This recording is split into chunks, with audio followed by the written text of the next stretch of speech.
¿Sabes el sonido que hace la piel cuando se separa de la carne? ¿Sabes los gritos que puede dar una persona cuando le arrancas la piel pedazo por pedazo mientras aún está viva? Mi nombre es Magdalena. Tengo 69 años y esta es la historia más escalofriante que he decidido contar en este canal, porque yo le arranqué la piel a mi hermana, la desolé viva, centímetro por centímetro, mientras ella me suplicaba que parara. Y aquí estoy, libre, absuelta por los tribunales, viviendo mis últimos años como si nada hubiera pasado. Nadie sabe la verdad completa sobre lo que realmente sucedió en el sótano de mi casa durante aquellas 72 horas de horror. Ni los psiquiatras que me examinaron, ni los jueces que me declararon inimputable por enajenación mental transitoria, ni mis vecinos que me ven como la pobre mujer que tuvo un episodio psicótico por el dolor. Porque hay versiones de la locura que son demasiado calculadas para ser creídas, y hay crímenes tan perfectos que parecen obra de una mente enferma, cuando en realidad son obra de una inteligencia fría y vengativa. Mi hermana Esperanza era 2 años menor que yo, pero toda la vida fue la favorita de nuestra familia. Desde que éramos niñas, ella era la bonita, la inteligente, la carismática, la que conseguía todo lo que quería con una sonrisa. Yo era la hermana mayor invisible, la que trabajaba duro, la que cuidaba a nuestros padres, la que siempre quedaba en segundo lugar. Magdalena es muy buena muchacha, decían nuestros padres, pero Esperanza tiene ese algo especial que la hace brillar. Ese algo especial era su capacidad para manipular a las personas, para hacerlas sentir importantes, mientras ella conseguía exactamente lo que necesitaba de ellas. Durante 40 años viví a la sombra de mi hermana. Cuando teníamos 20 años, ella me quitó al único novio que había tenido, Carlos, diciéndome después: si realmente te amara, no se habría fijado en mí, ¿verdad, hermana? Se casó con él y tuvo 3 hijos hermosos mientras yo me quedé soltera cuidando a nuestros padres enfermos. Cuando nuestros padres murieron, dejaron toda la herencia a Esperanza. Magdalena es soltera y no tiene hijos, decía el testamento que ella había influenciado, así que no necesita tanto dinero como Esperanza, que tiene una familia que mantener. Yo, que había sacrificado mi juventud cuidándolos, me quedé solo con una casa vieja y algunas joyas sin valor. Pero lo que realmente selló el destino de Esperanza no fue el dinero, ni Carlos, ni años de humillaciones. Fue lo que descubrí sobre mis sobrinos cuando ellos ya eran adultos. En 2019, mi sobrino mayor, Roberto, llegó a mi casa una noche borracho y llorando. Tía Magdalena, me dijo entre sollozos, necesito contarte algo sobre mi mamá, algo que he callado durante 30 años porque tenía miedo de que no me creyeras. Lo que Roberto me reveló esa noche me llenó de una rabia tan pura que todavía me sorprende haber esperado 5 años más para actuar.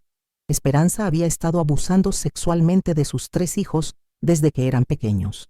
No solo eso, sino que había estado filmando los abusos y vendiendo los videos a redes de pedófilos por internet. Mi mamá nos decía que era normal, me contó Roberto temblando, que así eran las familias que se amaban de verdad.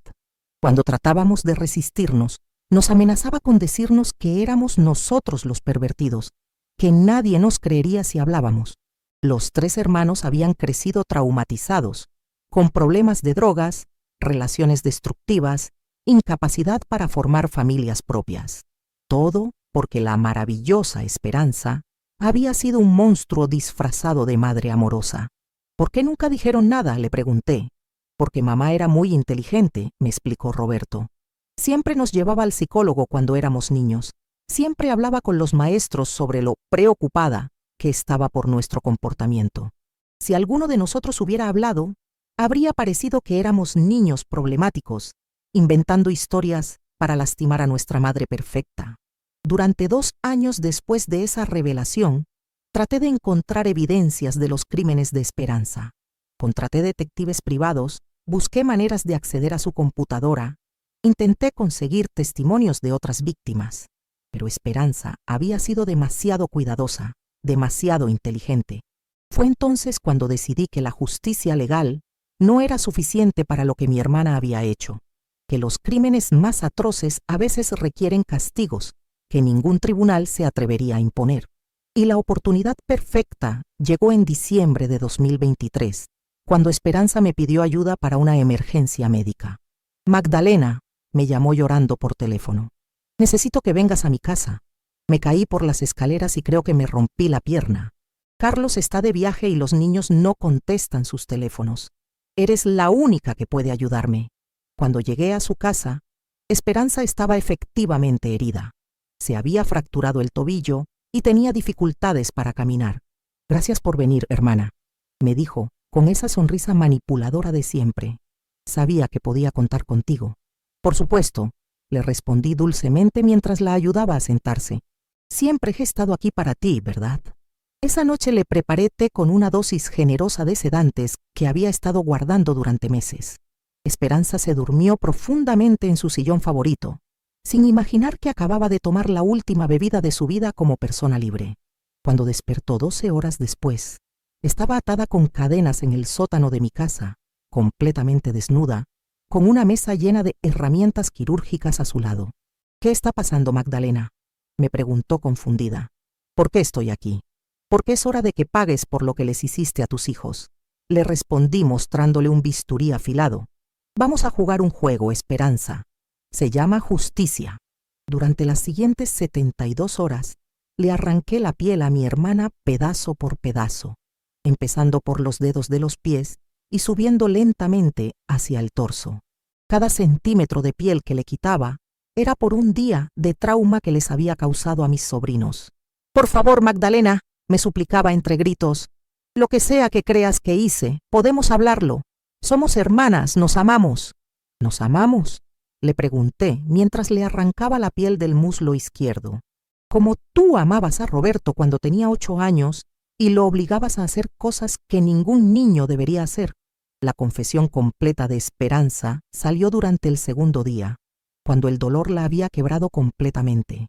Me contó sobre décadas de abusos, sobre los videos que había vendido, sobre cómo había usado el dinero de esa prostitución infantil para mantener el estilo de vida lujoso que todos envidiaban.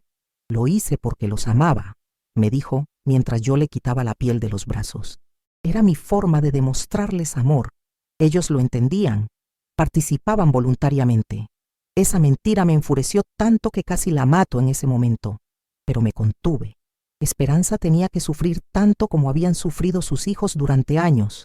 El tercer día, cuando ya le había quitado el 70% de la piel del cuerpo, Esperanza finalmente murió por shock hipovolémico.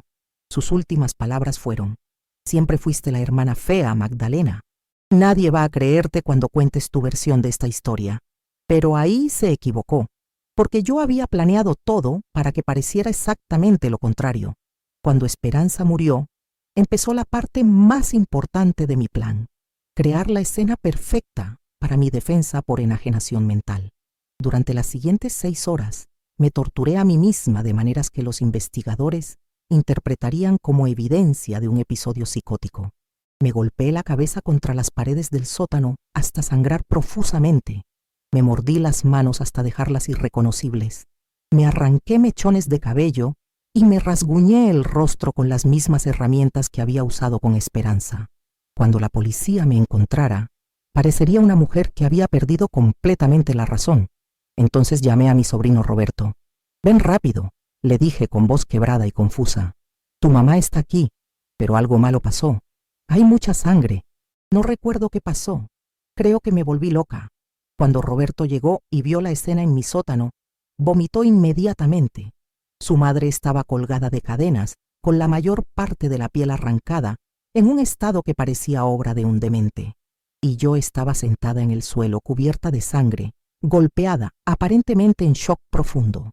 «¿Qué hiciste, tía?», me preguntó horrorizado. «No lo sé», le respondí con honestidad actuada. «Estaba muy enojada con ella por lo que me contaste. Después desperté aquí y ella estaba así. Creo que me volví loca, Roberto. Creo que la maté».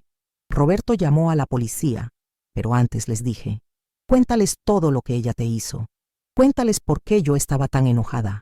Tal vez eso explique por qué perdí la razón».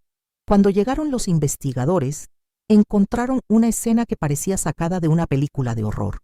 una mujer brutalmente desuelta y una hermana aparentemente enloquecida por el trauma de descubrir los abusos que la víctima había cometido contra sus propios hijos.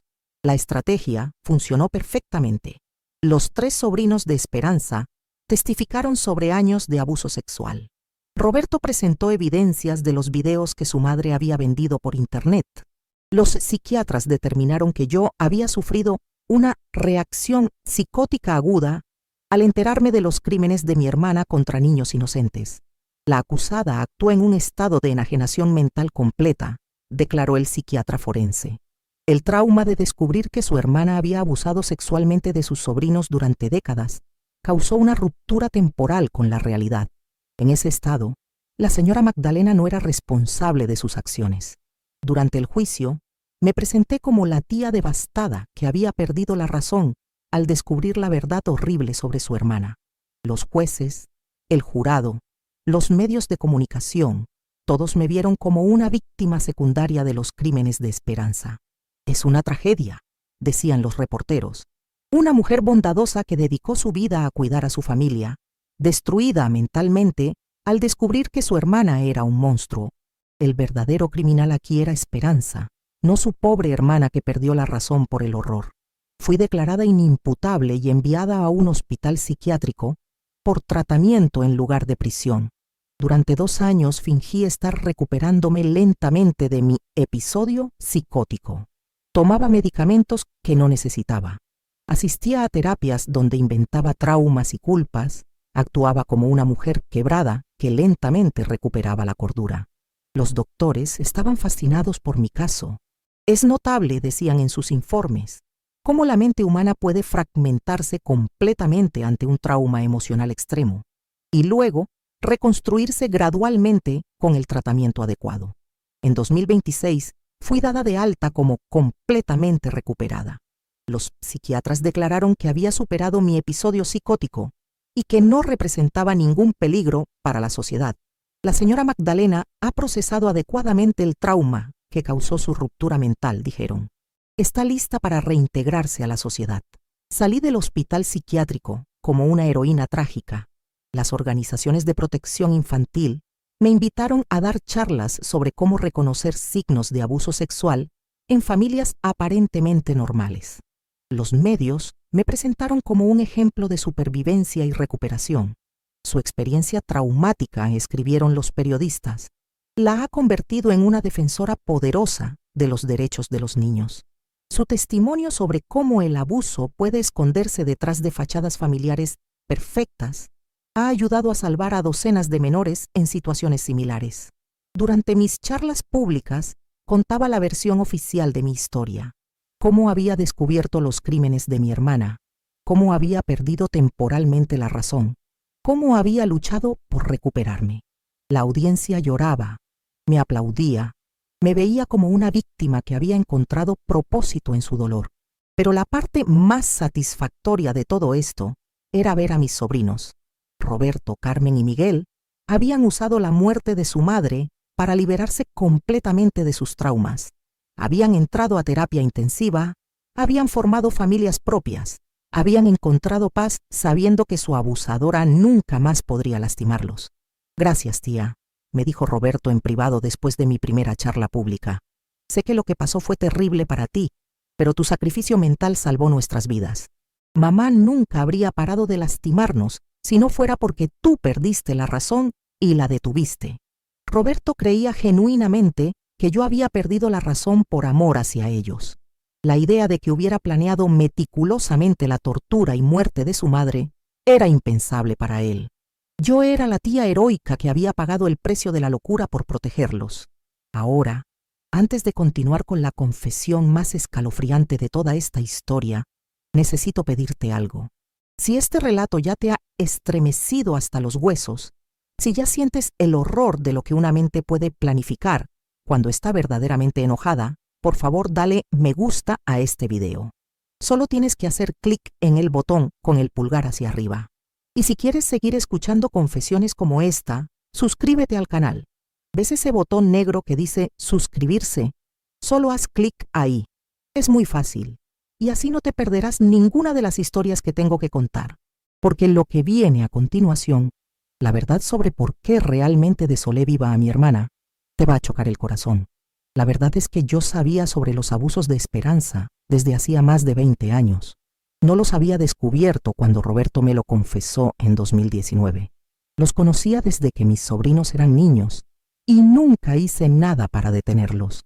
Roberto tenía 8 años cuando llegó a mi casa una tarde con moretones extraños en los brazos.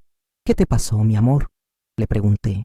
Él empezó a llorar y me contó exactamente lo que su madre le había hecho la noche anterior. Me describió actos tan atroces que me quedé helada, sin saber cómo procesar esa información. Mi primera reacción fue confrontar a Esperanza. Tu hijo me contó cosas terribles sobre ti, le dije. Dice que lo tocas de maneras inapropiadas. La respuesta de Esperanza me dejó sin palabras. ¿Y tú le crees a un niño de 8 años que se inventa historias para llamar la atención? Roberto siempre ha sido problemático, Magdalena. Está celoso porque nació su hermana menor y ahora inventa estas fantasías para conseguir que lo consientan. Pero lo que realmente me convenció de quedarme callada no fue su explicación. Fue la amenaza que vino después. Además, continuó Esperanza con una sonrisa fría. Si tú empiezas a esparcir esos rumores sobre mí, yo voy a tener que contarle a todo el mundo sobre tu pequeño problema con la bebida y las pastillas. ¿Crees que alguien le va a creer a una solterona alcohólica y drogadicta que acusa a una madre respetable de abusar de sus hijos?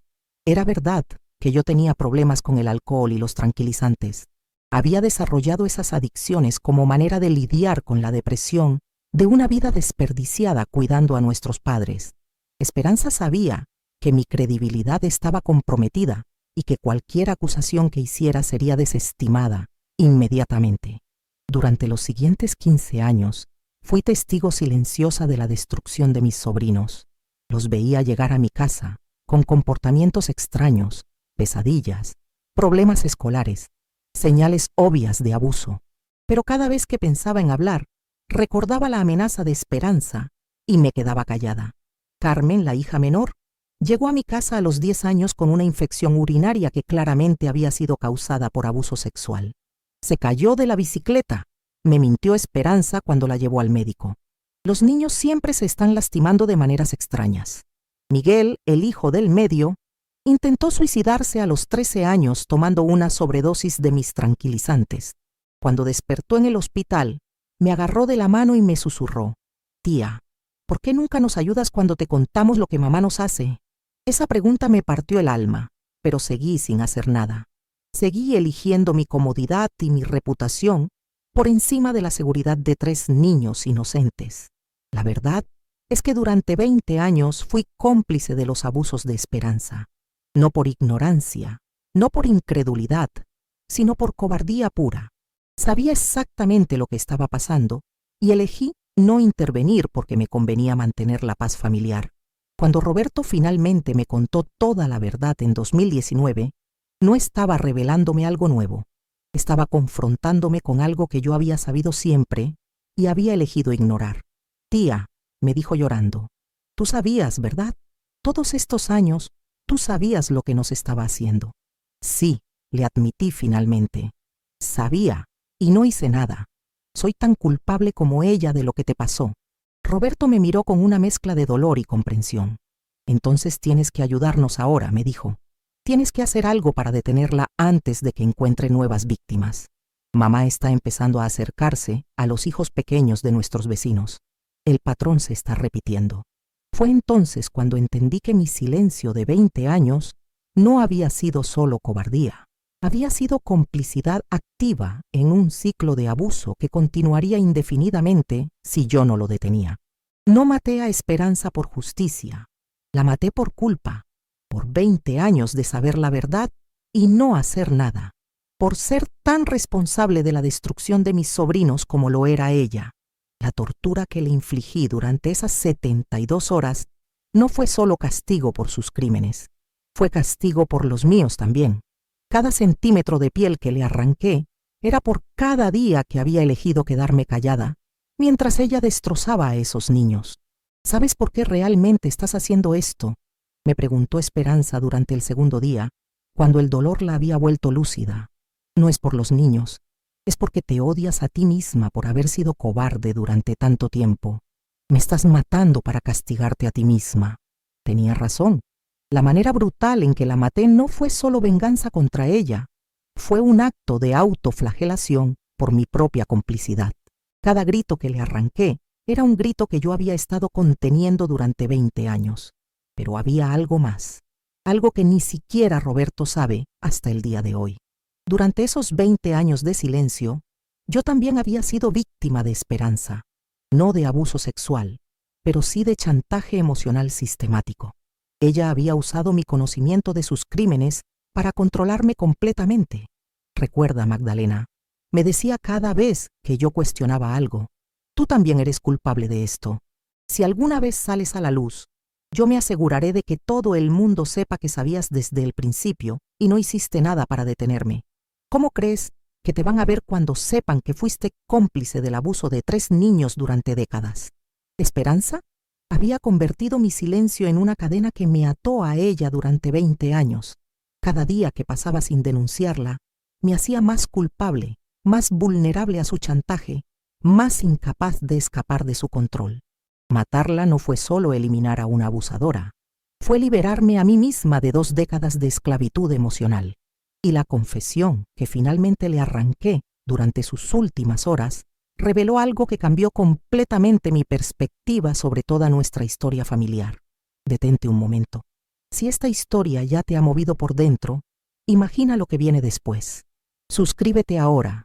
Es solo un instante, pero marca la diferencia entre quedarte afuera o seguir recibiendo verdades que pocas se atreven a contar. Hazlo ya y comenta. Ya estoy suscrita. Así sé que estás aquí, que quieres escuchar lo que muchas callaron por años y que estás lista para lo que viene.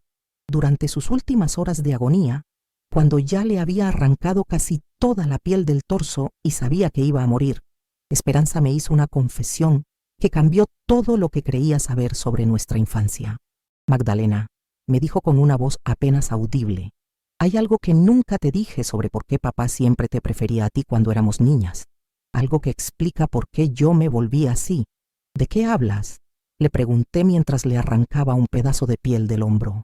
Papá nunca te prefería por ser la hija mayor, continuó jadeando. Te prefería porque tú también eras su víctima. Papá abusaba de ti desde que tenías 6 años. Y tú lo has bloqueado completamente de tu memoria. Pero yo lo veía todo, Magdalena. Yo sabía lo que te hacía.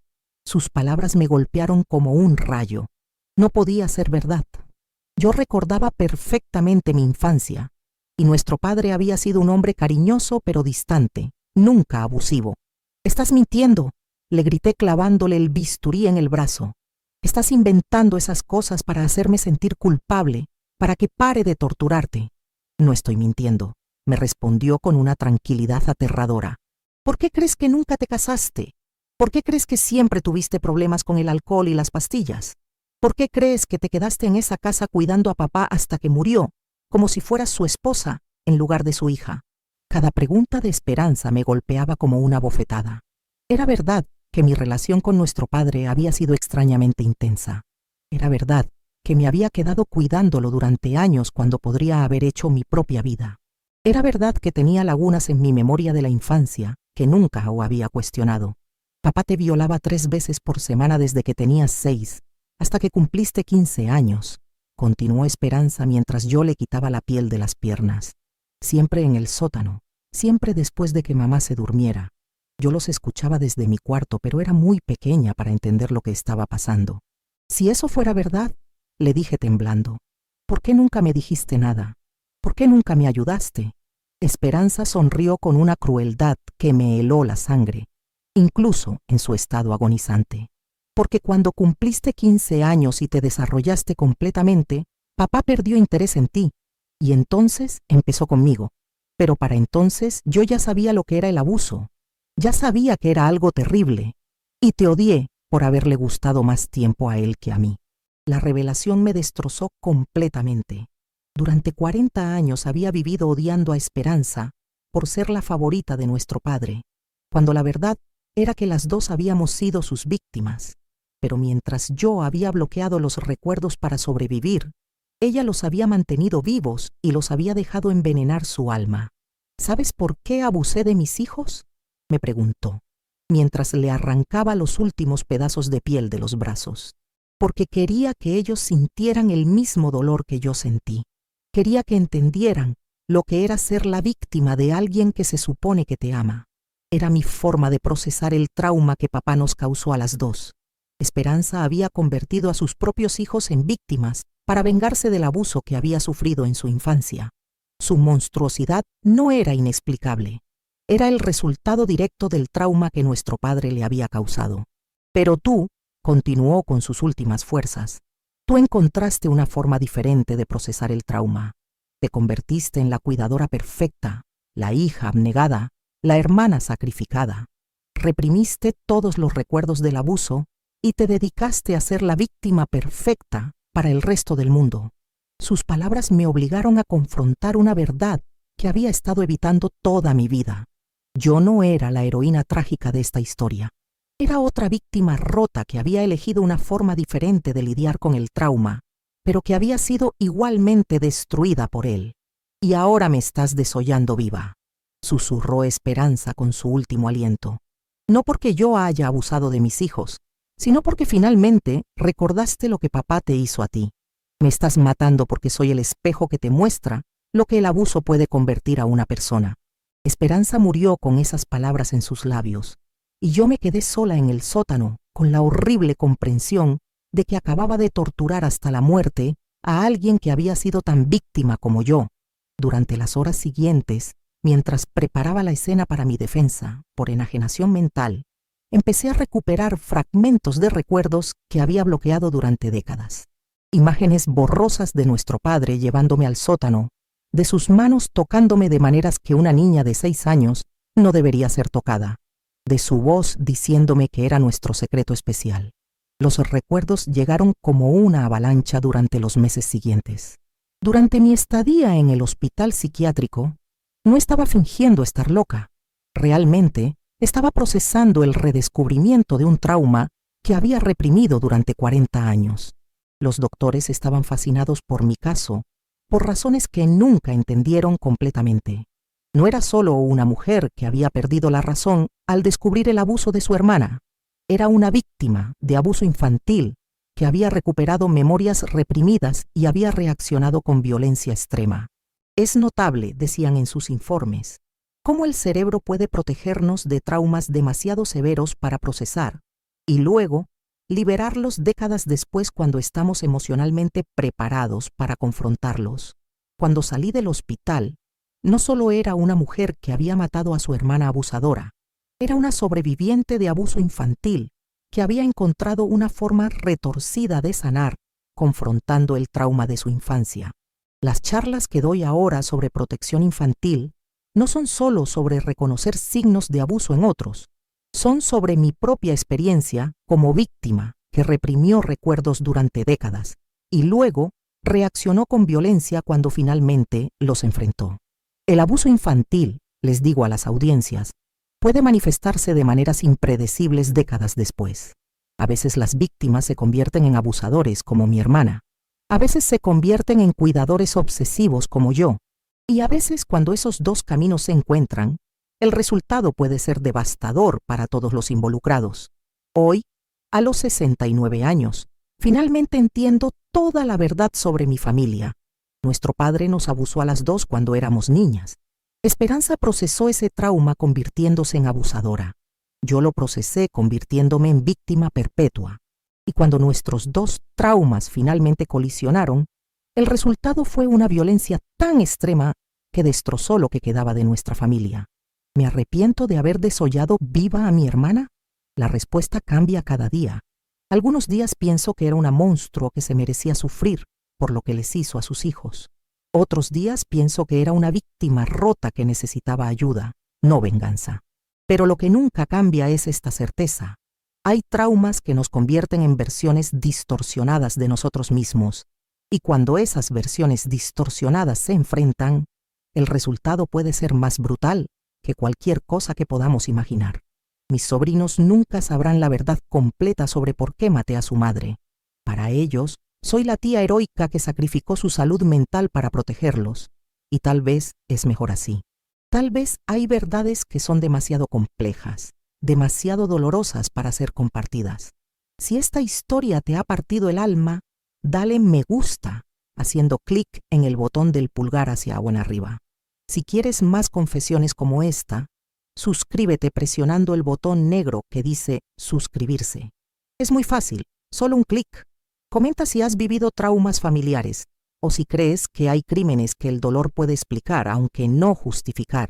Aquí te espero cada día con relatos que te van a quebrar por dentro, porque la vida real siempre es más compleja y cruel que cualquier historia que podamos inventar. Y recuerda, a veces los monstruos son víctimas que nunca sanaron, y a veces los héroes son monstruos que encontraron una causa justa para su violencia.